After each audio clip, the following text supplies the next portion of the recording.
Ay, akala ko na wala si Waka. Mag-video ako para may remembrance. Maganda yan dyan pag sa ano, park.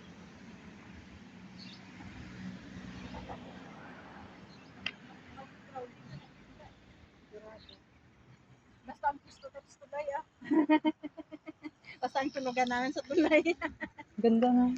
O ara naman ang baho-baho. Iba naman ang tulay. Nasa atin sila pink. Pink na daw may orange na.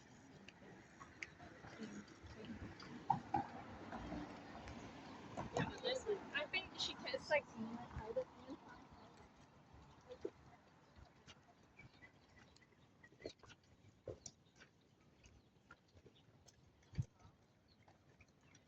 Labas ka naman bukas, be.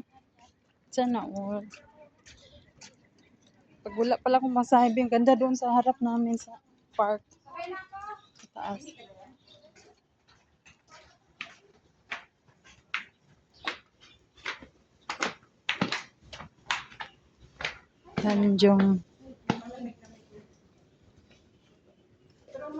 Tanjung Ro, ano?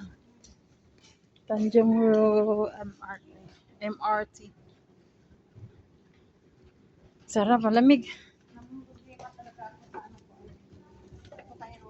pa naman siya nag-online. Sino? Yung kasama na namin sa Paluwagan, tapos may utang sa akin ako. Ayun lang, wapa. Pinungutang mo sa'yo. Magkano utang niya? 1/4 utang niya sa akin. Ang laki. Kasali pa siya sa Paluwagan. Ang laki na nun sa pera natin, 1/4. Oo. Ano na yun? Kaya nga sabi ko kay Amelie, siya yung ano niya. 1/4, 70 plus yun ah. Kami yung pinautang kay laki ng pwede din. Kasi sa yung kaya dumami na yan, de, kasi nga di ba lagi siya nakukulang sa ano niya. Sa Ah, hinuhulog niya sa Paluwagan. Tapal ako ng tapal. yun nga, yun yung ano. Yun yung problema. Oo, kung alam ko lang, bakit ko siya pinapalat? Bakit ko pa siya sinabi? Ay, ganit na galit talaga ako. Ganyan talaga ang ano.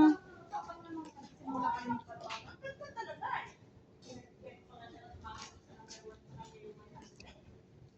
Alam ko lang agad, hindi ko pinagpipil yun.